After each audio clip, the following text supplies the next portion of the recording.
Hi, I'm Alex and I'm an alcoholic. Now, this is the part where you say, "Hi, Alex." At least that's how we do it in AA.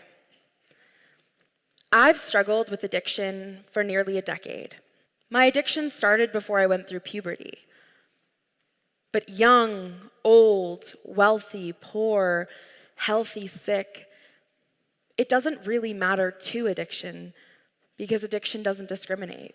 In fact, I've struggled with more than just drugs and alcohol. My addictions have translated over and over again, depending on what was within reach, including sex and an eating disorder. So, what are addictions trying to achieve? Because I never wanted to starve myself, keep crashing cars, or wake up next to strangers. What I wanted, desperately wanted, was to feel whole.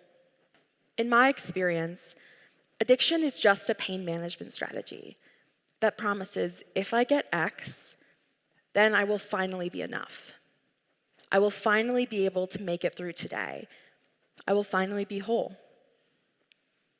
Recovery reframes this lie that addiction tries to promise us through questions like, what if I was already enough? What if I was always whole? What if I wasn't the problem? I just wasn't taught how to handle it all. And what if the growing pains of the human experience, fear, jealousy, confusion, disappointment, guilt, even spite, aren't things we're meant to avoid, but rather embrace? But to accept that we are whole, we must first come to terms with what that means. It means that we all have shadow sides, or the parts of ourselves that we deem too unacceptable to bear to the world freely, too ugly to show others, the parts of ourselves that are negative, impulsive, primitive, messy, and sensitive. And it means that we will forever be imperfect. To live in denial of this is to further disconnect from the neck down, to ignore the truth that our bodies already know. Each emotion has a strong and distinct feeling associated with it. Our bodies are constantly trying to talk to us. For me, I've learned sadness lives in the left side of my throat, and when it runs deep, it feels like a choking sensation. Anger hardens my jaw, and fear grips the back of my shoulders. Our bodies are constantly trying to communicate with us. But it is not necessarily socially sanctioned to listen to them in real time. Instead, we often treat rationalization, compartmentalization, or blatant denial as the only options, out of fear that if we show up wholly and vulnerably, we will be rejected, abandoned, or shamed. It's an insidious feedback loop. So how do we escape the cycle? How do we get out of the quicksand? Well, to reclaim a sense of intimacy with ourselves, we must start with intentionality. Think of it like dating yourself. When you're getting to know a friend, a stranger, a romantic partner, or even yourself, you have to set boundaries, ask questions, listen to body language, and normalize fearing the experience. Fortunately, this attunement to self, intimately meeting myself for the first time, has been the remedy to most of the overwhelm of pain for me. Unfortunately, it is not the remedy to pain itself. That never fully goes away as much as we want it to. What this means is what the self-discovery process often entails is far more than we've bargained for. I know this because about 6 months into my recovery, 6 months of doing everything I thought would make me the happiest person in the world, getting clean from drugs, stopping drinking, socializing, exercising every day, drinking water, brushing my teeth every night. That was new for me at that point. Drugs get in the way, come on. I felt like I was dying. I finally started to process some of the loneliness I had spent my entire life running from.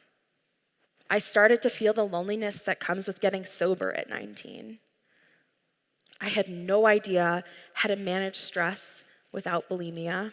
My dopamine levels still hadn't evened out after getting off of stimulants and a lot else.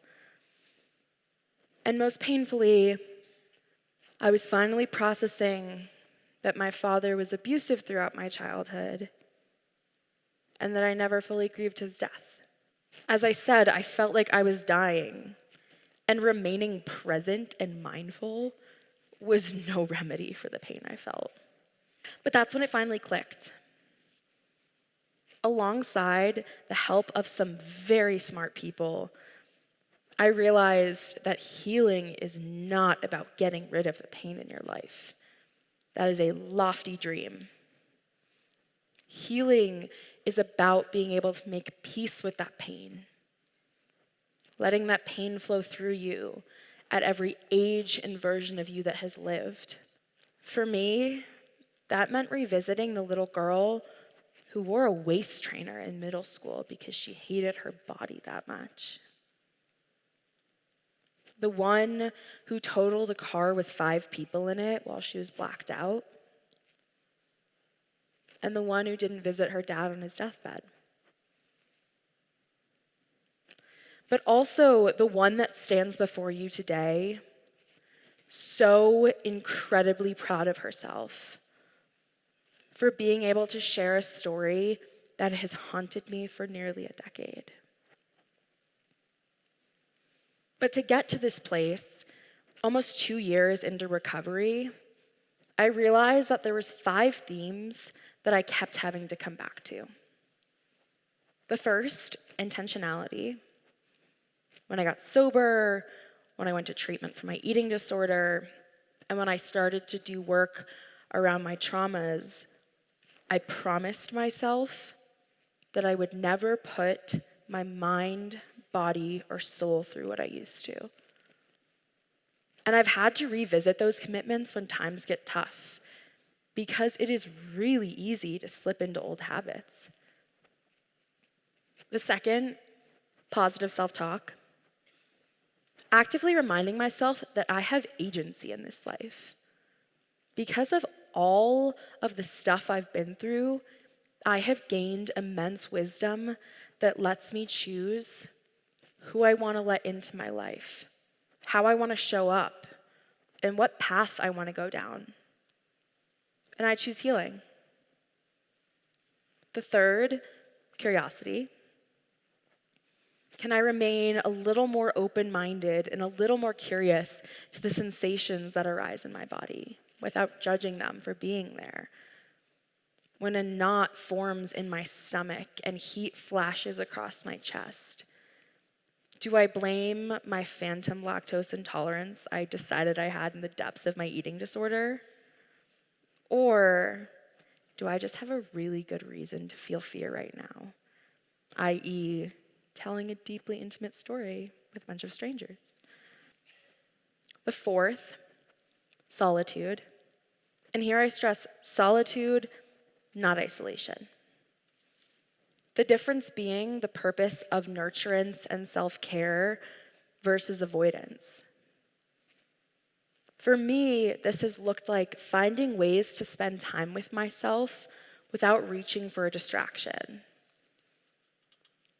My go-tos are walks without music, meditation, journaling.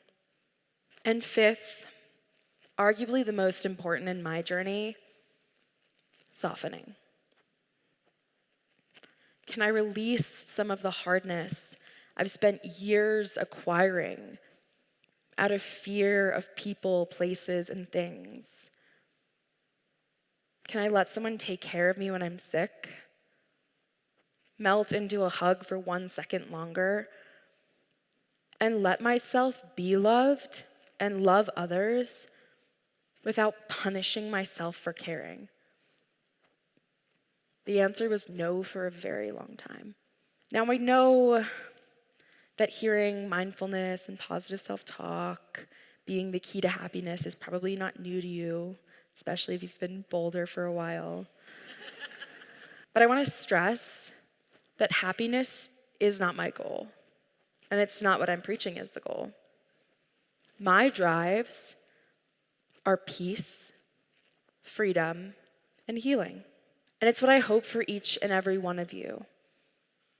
Because when you can release X, whether that's benching 250, fitting into those jeans, career recognition, that one person telling you they love you, or the apology you will never get, to decide that you are enough and whole, you will never feel that way.